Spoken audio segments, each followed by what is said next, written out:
You better run the house because 가만히 날 느꼈어. 어떻게 내가 빠져나올 수 있었지? 날 영원히 가둘 수 있을 거라 생각했나? 팔척귀, 다시 한번 너를 삼키겠다. 꿈도 꾸지 마. 팔척귀의 끔찍한 고함이 지하 감옥 전체를 뒤흔들었다.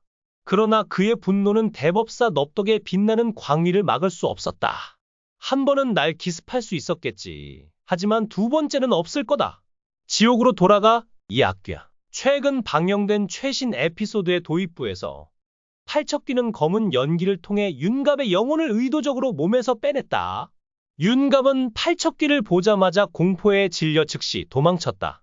하지만 윤갑이 지하 감옥을 빠져나가자 팔척귀는 잔인한 웃음을 터뜨렸다. 근처에 서 있던 맹인 법사 풍산도 눈을 찡긋하며 미소를 지었다. 신의 전사이시여, 그 필멸자를 이용해 어린 법사와 강철이 이무기를 유인하려는 겁니까? 맞아, 정확히 말하자면 그를 복수심에 불타는 영혼으로 만들고 싶지. 어떻게 말입니까? 그 영혼에게 원래 그의 것이었던 삶이 강철이 이무기에게 어떻게 빼앗겼는지 보여줄 거다. 정말 기묘한 계책입니다. 하지만 그 순간 팔척귀의 몸이 갑자기 휘청거렸다. 그의 몸속에서 그에게 속하지 않은 어떤 힘이 요동치며 그를 토해내게 만들었다. 그것은 바로 열의의 외조모 대법사 넙덕의 영혼이었다. 왜 이제야 넙덕의 영혼이 팔척귀의 속박에서 벗어날 수 있었을까? 지금부터 13화의 상세한 전개를 함께 따라가 보자. 열의와 강철이는 왕과 함께 용담마을로 향해 박씨의 진짜 정체를 알아내려 했다. 열의는 황후와 태자를 궁궐에 홀로 남겨두는 것이 불안해 가섭 스님에게 궁으로 들어가 팔척귀의 악령을 막을 준비를 부탁했다. 황후마마, 이 방 안에 계시면 태자와 함께 안전하실 겁니다. 신이 보장하겠습니다. 대사께 진심으로 감사드립니다. 태자와 황후의 처소 주위에는 동서남북 네 귀퉁이의 해태상이 배치되어 있었다. 해태는 수신 2기의 물의 기운이 팔척귀의 화기를 제압할 수 있었다. 그러나 가섭 스님조차 예상치 못한 사실이 있었다. 팔척귀가 비비의 빛나는 구슬을 삼켜 그의 힘이 상상 이상으로 강해졌다는 것. 비비 이무기가 모은 죄악의 영혼은 거의 100개에 달했고 100개가 채워지면 비비는 용으로 화해 엄청난 힘을 얻게 된다.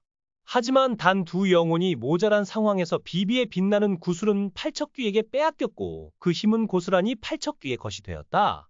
왕과 수행단, 열의, 강철이가 궁궐을 떠난 틈을 타 팔척귀와 풍사는 몰래 궁궐로 잠입했다. 열의가 설치한 방울 소리가 태자의 방 안에서 울려 퍼졌다.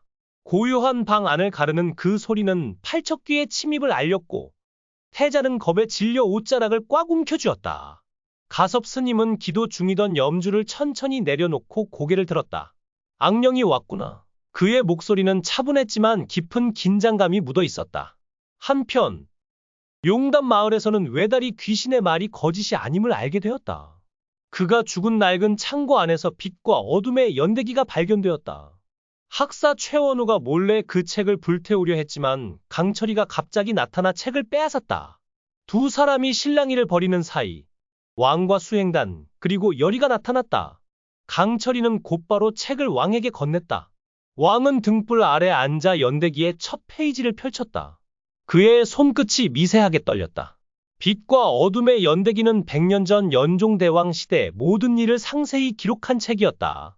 왕이 읽은 내용은 그를 충격에 빠뜨렸다.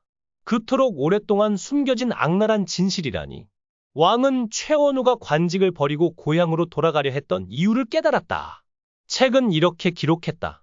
100년 전 연종대왕이 용담마을을 방문했을 때 북방의 적군이 갑작스럽게 공격해왔다. 용담골 산맥에는 적군의 말발굽 소리가 메아리쳤다. 그들이 쏜 불화살은 단 하루 만에 마을을 잿더미로 만들었고 어른과 아이 할 것 없이 모든 생명을 앗아갔다. 그날 밤 연종대왕이 북방 적군의 장군에게 밀서를 보냈다는 사실이 드러났다. 밀서의 내용은 충격적이었다. 용담 땅을 바치겠으니 내 목숨을 보장해달라. 자신의 목숨을 지키기 위해 연종대왕은 용담과 그곳의 무고한 백성들을 희생시켰다. 그 중에는 연종대왕을 충심으로 모셨던 장군도 있었다. 그는 왕과 백성을 지키기 위해 홀로 적군의 포위망에 뛰어들었다. 하지만 한 사람의 힘으로 수많은 적군을 막을 수는 없었다. 장군은 결국 쓰러져 포로가 되었다. 적군에게 고문당하면서도 백성과 왕의 은신처를 끝내 밝히지 않았다. 그러자 북방 적군의 장군이 비웃으며 말했다.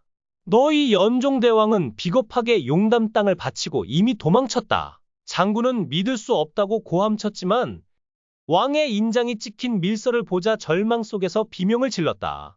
자신이 그토록 충성했던 왕이 백성을 배신하고 비겁하게 도망쳤다는 사실을 받아들일 수 없었다. 결국 화형대에서 산채로 불태워지며 장군은 분노에 찬 외침을 남겼다. 나는 반드시 돌아와 황실의 혈통을 모두 죽이겠다. 이 마지막 구절을 읽은 왕은 절망에 빠져 무릎을 꿇었다. 자신의 조상이 그토록 비열한 짓을 저질렀다는 사실을 믿을 수 없었다. 강철이는 아무 말 없이 여리의 손을 잡고 문을 열고 나갔다. 팔척귀로 변하기 전에 그가 내 추락을 보았던 거야. 이 모든 일이 이렇게 얽혀 있을 줄이야. 궁궐 안 방울 소리가 점점 더 급박하게 울려 퍼졌다. 태자는 황후의 품에 안겨 떨고 있었고 가섭 스님은 침착하게 자리에서 일어섰다. 그의 손에는 오래된 부적이 쥐어져 있었다. 이 부적은 넙독 대법사가 남긴 마지막 힘이다. 스님은 낮은 목소리로 중얼거리며 문 쪽으로 걸음을 옮겼다. 문 너머 팔척귀의 그림자가 점점 더 짙어지고 있었다. 그의 몸에서 뿜어져 나오는 검은 연기는 해태상의 물 기운을 서서히 잠식하고 있었다. 스님, 저를 믿으시겠습니까? 갑자기 풍산의 목소리가 어둠 속에서 울렸다. 맹인 법사는 여전히 그 미소 띤 얼굴로 서 있었다. 가섭 스님은 눈을 가늘게 떴다. 내 놈이 팔척귀와 한패란 걸 모를 줄 알았나? 풍산은 웃음을 터뜨렸다. 스님, 세상은 단순하지 않습니다. 저는 그저 이 혼돈의 끝을 보고 싶을 뿐이죠. 그의 손에서 붉은 빛이 번쩍였다. 그것은 비비에 빛나는 구슬의 잔재였다. 같은 시각, 용담 마을의 폐허 속에서 여리와 강철이는 왕과 함께 빛과 어둠의 연대기를 붙잡고 있었다. 왕의 얼굴은 창백했다. 내 조상이 백성을 배신하다니. 그의 목소리는 갈라져 있었다. 여리는 왕의 어깨에 손을 얹으며 단호히 말했다. 전하, 과거는 바꿀 수 없지만 지금 우리가 무엇을 하느냐가 미래를 결정합니다. 강철이는 고개를 끄덕이며 연대기를 다시 펼쳤다. 여기 마지막 장의 야광주에 대한 기록이 있습니다. 이 구슬이 팔척귀의 힘의 원천일지도 모릅니다. 야광주는 천년 이무기의 심장에서 태어난다. 그 힘은 신을 부를 수도 악을 불러올 수도 있다. 용담골의 수호신은 야광주를 지키기 위해 스스로를 희생했으나 연종대왕의 배신으로 모든 것이 무너졌다. 여리는 숨을 깊이 들이쉬었다. 그럼 팔척귀가 비비의 구슬을 삼킨 건 야광주를 완성하려는 거예요? 강철이는 이를 악물었다.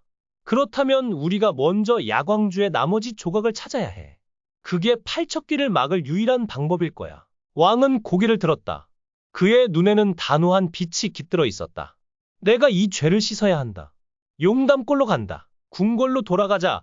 상황은 이미 걷잡을 수 없이 악화되어 있었다. 팔척귀는 해태상의 방어망을 뚫고 태자의 방 안으로 침입했다. 그의 거대한 손이 허공을 갈랐고 가섭 스님은 부적을 던지며 주문을 외웠다.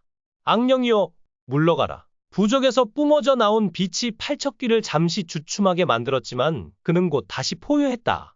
넙독의 잔재 따위가 날 막을 수 있을 것 같나?